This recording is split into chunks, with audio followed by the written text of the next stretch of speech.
What are these plants? These are tipoy and string beans.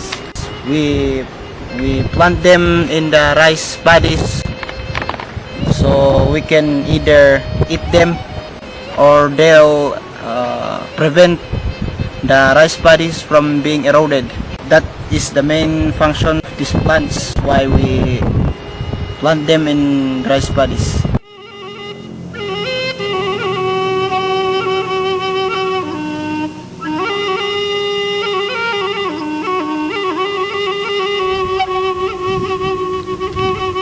Buka ilan ton em kulay, hitay, jawa mo te, tepay.